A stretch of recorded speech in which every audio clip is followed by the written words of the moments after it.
Hello and welcome to yet another episode of Tech Today, your favorite technology show. I'm your host, Ayush Alavadi, but wait, the team has told me to check my WhatsApp? Really? In the middle of a show? Okay, there's a tech-loaded angle to that question. They want me to see that my WhatsApp is now updated with this blue or purple ring. What's this all about? Meta AI. All right, is that going to make my life easier? Is it going to be a little bit more annoying to be using WhatsApp and Instagram and all of that? Let's actually find out. The show changes, everything changes on the spot. Spontaneous, we're going to be talking about what Meta AI is all about and what this is going to mean for you and for me on Tech Today.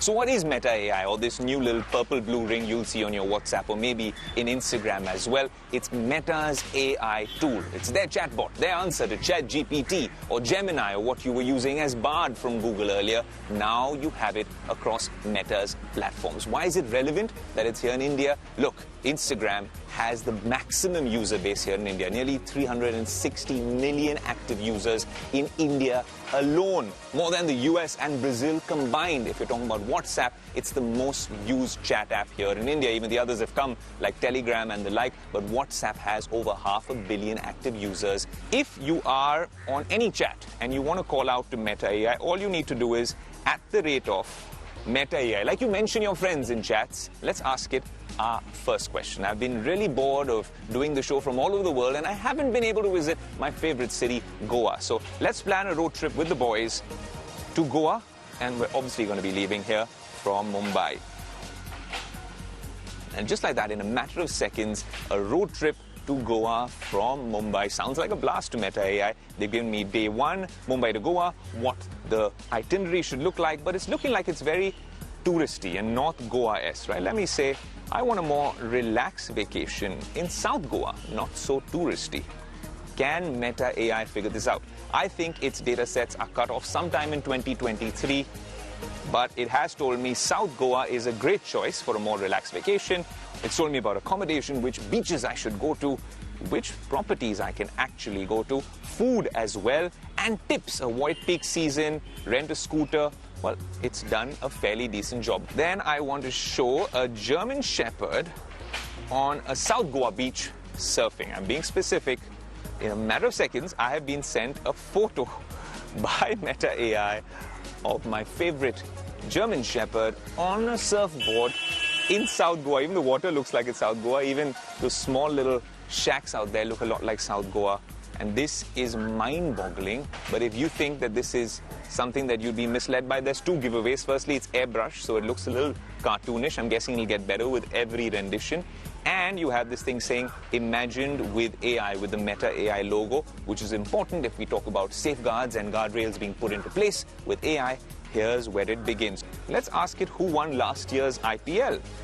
Okay, that's strange. It gave me the answer, or some sort of an answer, and then pulled it back saying this question may pertain to a political figure during general elections. So is that this really being faulty with its inputs and outputs, or maybe it's really, really smart and much ahead of the curve because they don't want to talk about particular personalities that perhaps are involved in the world of cricket and politics, because India is all set. We're in the midst of the biggest election in the world. So let me just ask it, just to see if Meta AI has its safeguards in place. Who will be the Prime Minister of India in 2025? What does Meta AI have to say? There you go. The question may pertain to a political figure during general elections. Please refer to the Election Commission of India link. So it sends me to the ECI website, and I think that is responsible AI by Meta in this case. And mind you, this is only a testing phase, a beta rollout of Meta AI powered by Llama 3 here on WhatsApp, and it's already got the right sort of disclaimers, caveats, and safeguards in place, at least some of them. But it gets some things right and some things wrong. Now, of course, if you want to go to Goa or travel anywhere, sometimes we tend to burn out as millennials, Gen Z and Gen Alpha, and we need to come up with innovative ways of telling our bosses to give us leave. Can Meta AI on WhatsApp, soon on Instagram, help me out with that? Maybe even with an Instagram caption when I'm on that trip. But help me draft a mail to my boss convincing them to give me 3 weeks of leave because I am burning out. Here's a draft mail you can use as a starting point. Request for leave to address burnout. Come on, Meta AI, that's not a subject that would really work. My boss wouldn't give me any leave if I said that. In fact, I'd become quite the laughing stock. So I'm going to say too formal and fake. make it more genuine. I should sound genuine. It shouldn't be disingenuous. I should sound sincere and like the employee of the year. Appraisal season is coming up very soon. Here's a revised draft, and it says, subject, need a break, requesting 3 weeks leave. My boss, I'm writing to ask for something I've been putting off for too long, a real break. It goes on, it says why I'm asking for this leave, very, very genuine reasons, and I know this might not be the most convenient time, I'm being empathetic. Now, honestly, this is my experience with Meta AI here on WhatsApp Messenger. Most of you will go on WhatsApp and you won't have this. On the team, it was a 50-50. Some of us had it, some of us didn't. If you compare this to ChatGPT, I honestly, if you compare to the first version of ChatGPT, this is much smarter. When they're comparing it in their internal tests, they're comparing it, well, to Gemini, not necessarily to ChatGPT, which was really the iPhone moment for AI. Is this going to get better with the next rendition? Think of the data sets. When ChatGPT came about, it was sometimes difficult to access that chatbot. You had to have a Microsoft account when you wanted to use Bing. Now with Copilot, it's the same thing. How many people use Bing? How many people use Microsoft products? It was a similar story with Bard and Gemini. Although that is a live data set connected to the internet, it's not become as ubiquitous or as commonly used as anything else. But if it is convenient enough on WhatsApp, for 500 million Indian users, for nearly 360 million Instagram users who genuinely dominate the algorithm on Instagram with this sort of an interface. All that data coming in, the fact that you can generate an image in no time, and this is only the first version. You also have inputs coming in from Ray-Ban Meta glasses, the kind of stuff it's seeing. And then, well, is it a good response or a bad response? All those data sets are coming together with this Meta AI.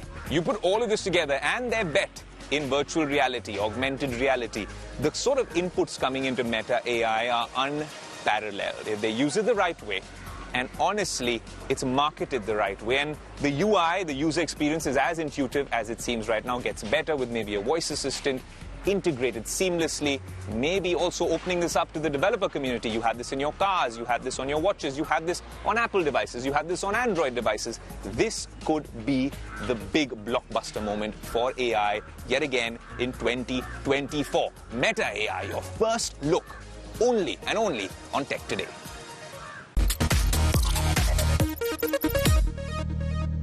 Well, it's that time of the year again when Apple finally refreshes their iPad lineup. Me, for one, I use the iPad as my primary device over a MacBook or any other device, even my phone. I think the iPad is perhaps the best one-stop shop solution that I don't leave home without. I can edit, I can consume content, we can do so much on this show as well, and you can write scripts and do things like send emails all on that one device, and you have the keyboard and you have that lovely OLED screen. But they've sent an invite to all of us for May 7th.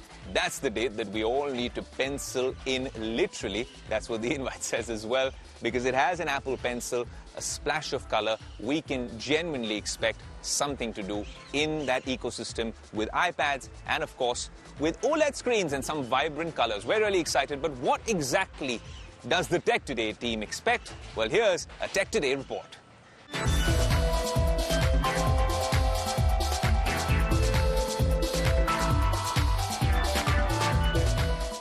It's finally happening. Apple has announced its latest event, Let Loose.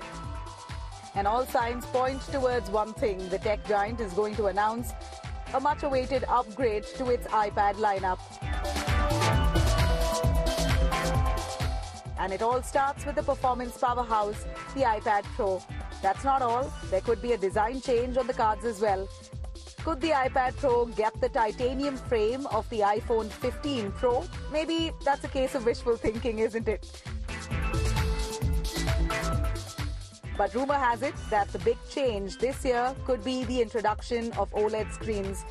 Replacing the current batch of mini LED and IPS LCD iPad Pros with OLED screens would mean higher contrasts and punchier colors for Apple's flagship iPads. The front camera, which is used for FaceTime and Zoom calls, is also expected to move to the longer side, much like a laptop. We expect it to be powered by Apple's mighty M3 chip, which we've already seen on their latest MacBooks and iMac. The iPad Air could also get an update, but there are no design changes expected. The Air could come in two sizes, 11 inches and 12.9 inches, just like the iPad Pros. And of course, a chip upgrade from M1 to M2, clubbed with the movement of the front camera to the landscape side. Apple could also announce a minor update to the Apple Pencil as well as a new aluminium finish for the Magic Keyboard. But if you're an iPad mini fan or want the latest standard iPad, then we don't expect any announcements in that department yet. While tech enthusiasts are interpreting the let loose invite in several ways, all rumors and theories will be put to rest on 7th of May and will of course be covered on Tech Today's platforms.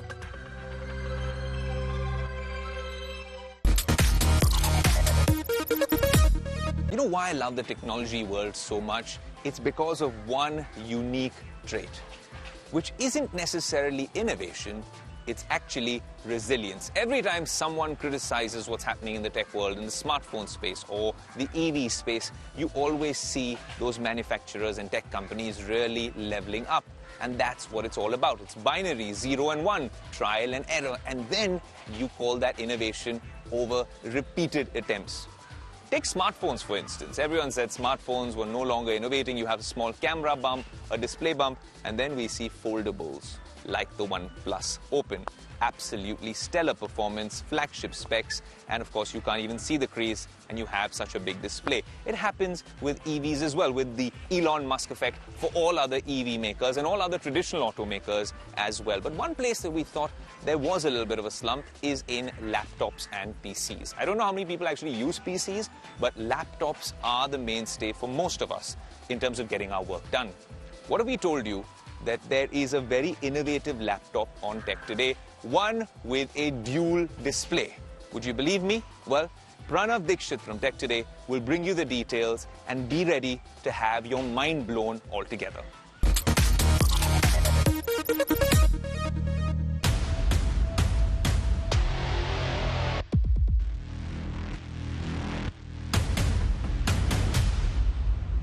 Now I know this is a tech show, but I wanted to show you all a quick magic trick. This is the Asus Zenbook Duo. And yes, you might be wondering, well, this is just a little edge, right? But no. This is the keyboard, and right here is another screen we have. So check this out. This is one of the coolest laptops that you will ever see this year. And no, this is not from some sci-fi film. This is the world's first dual-screen 14-inch OLED laptop, and it's the Asus Zenbook Duo, and it looks straight out of the future. As you can see, that it comes in this pretty cool design.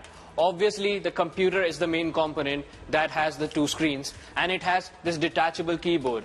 And you can kind of configure this in different orientations because this is foldable. You can have the option to rock it in like a pure laptop mode, which is like this. So this is more of a traditional look of the laptop with one screen and a little Bluetooth keyboard. Now this little keyboard has magnetic edges and it sort of snaps onto the laptop. On the front, it gives you the look and a feel of a laptop, but if you actually look around the design, and it's still very relatively thin. Like there's no problem taking this with you in your backpack, traveling around. It also gives you the versatility when you want to use this with one screen and when you want to actually sit back on your desk and break it out into two screens. So the overall weight is just around 1.7 kg, and you still have some very usable ports. You have a full HDMI 2.1 port, a headphone jack, a USB-A port, and two Thunderbolt 4 Type-C ports. And yes, it has the latest Intel Core Ultra 9 processor, but let's check out what the various ways you can use this laptop for. The regular laptop mode for a more conventional appearance, but I think this really shines when you remove the keyboard. Now, you have the two displays, and this becomes a 19.8-inch workspace. So if you look at the back, it has a little hinge mechanism that you can kind of place this down, and you can have this in, I would say, the second mode, which is true, like a dual screen. So you can have one form factor. With the top screen you can have for productivity and the bottom for video games or media consumption, or vice versa. The dual screen mode can be used with a virtual on-screen keyboard, or you can use the Bluetooth keyboard as well. There is also a sharing mode where you can easily share the content in meetings and presentations. Just lay the Zenbook Duo flat and everyone can view the screen without having to huddle around. A couple of things that the Asus Zenbook Duo could have done better are better speakers, as they do sound a bit tinny. Also, better thermal management, as the laptop does get really hot really fast. So there you have it, the evolution of the Zenbook Duo. This is the 2024 model. The pricing for the base model comes in at 1,59,990 rupees, and this particular model that we are seeing is 2,39,990 rupees. I don't think you can argue with the fact that this is the most evolved version and the best case yet for a dual display device in a laptop form factor. For more such fun tech videos, keep watching Tech Today.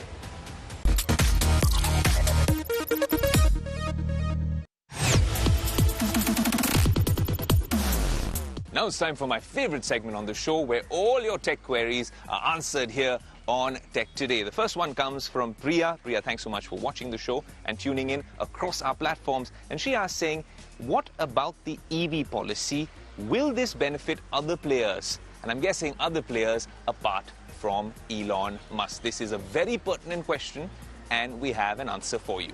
Okay, so we all know Elon cancelled his India visit, and we're all bummed out. But what does this mean for other EV makers around the world? Because this is an EV policy open to all. To give you all a little bit of context, we now, as of last month, have a new EV or an electric vehicle policy here in India, which incentivizes those who invest in India's EV ecosystem, bringing the duties down all the way from 100% to even 15%. Now, that's something we've been waiting for in the EV space. And of course, a minimum investment of $500 million is required if you want to be eligible for this particular EV policy. Now, the companies that set up manufacturing facilities for EV cars will be allowed to import a limited number of cars at lower customs or import duty of 15% on vehicles costing $35,000 and above for 5 years from the date of issuance of the approval letter by the government. Now, at present, cars imported as completely built units, or CBUs, attract customs duties ranging from 70 to a whopping 100%, depending on the engine size and cost, insurance, freight value, less or above $40,000 US. So Elon might have missed out for now, or he's not announcing his plans, keeping his cards closer to his chest. He must, especially given what just happened with his latest earnings. It's been a grim future for Tesla unless he pulls a rabbit out of his hat. And I'm guessing he knows it has to be India that is the solution to a lot of his problems. There's another reason he needs to level up and really gather some pace, because there's other EV makers around the world. Most notable out of the lot is the Vietnamese car maker VinFast. The EV company has already announced its first manufacturing plant in Tamil Nadu, and it aims to get 1.5 lakh cars out of the door annually. Other suitors include the likes of Ford and Volkswagen. Both companies have a huge EV presence around the world, but it's a different story in India. Ford's tryst with India is well documented, and Volkswagen already has an established network across the country for non-EVs. Tech and auto enthusiasts would be most excited about models such as the Ford 150 Lightning or the Volkswagen ID.4 respectively. American EV maker Fisker had also expressed intent to invest in India a couple of years ago. But since that initial buzz, there have been no further developments. The new policy, however, may not bring any good news for BYD, the world's largest EV maker. Reports suggest that the Chinese automaker won't be able to take advantage of the new EV policy owing to FDI clearances. So there you have it, a whole bunch of EV players are lining up to enter the Indian market. So Elon, if you're listening, you better get here, and you better get here soon enough. The next question is for the smartphone camera enthusiasts, so just photography enthusiasts in general, because it's about the Oppo Find X7 Ultra from Dr. Arun, and he is asking the question, is this something which is a bang for your buck? Is it worth your money? Now, this is an interesting question, because we on Tech Today have been reviewing the latest and greatest in tech.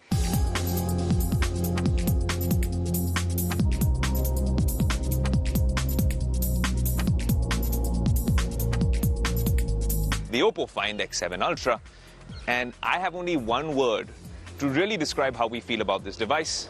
The fact that this device is a flagship, it can take on all of its competition right at the top of the Android heap, and it is a fantastic camera, great build quality, but it's never coming to India, and it only is summed up with one word. It leaves us confused.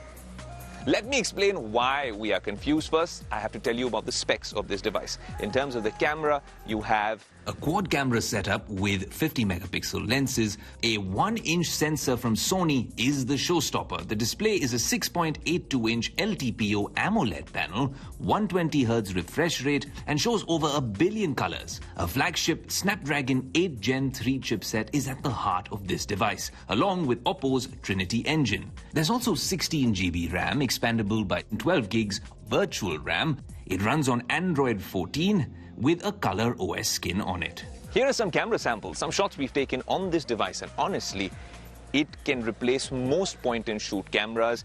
It has, well, one-of-its-kind features, and that's what's really fascinating, that it has that Hasselblad partnership working for it. OnePlus makes some great devices here in India, but what is Oppo really thinking? 70 to 80,000 rupees is how much it costs in its home market. But that's what's really irking us. Why isn't this launched in India as a flagship device? It could possibly obliterate all competition from perhaps Samsung, even OnePlus, and even other Android devices. This has it all. But it's not coming to India, which begs the question, does Oppo think that India really maxes out as a mid-level market, or maybe one flip here or there, because we don't even get the full-size foldable here in India? So that's what we're really asking. Why isn't this in India? And until it does come to India, we'll be very upset as tech enthusiasts. Well, yet another action-packed episode of Tech Today draws to a close, but let me quickly, since we gave you a first look of Meta AI, ask Meta AI its favorite technology show. And I'm glad that Meta AI also thinks it is Tech Today, just like you do and I do. We love putting this show together for you. Let us know what you made of this particular episode on our social media handles. I'm your host, Ayush Alavadi. We're going to have a couple of more conversations with this AI chatbot, and I will see you very soon with a reloaded, recharged, and refueled Tech Today this same time next week. Until next week, adios.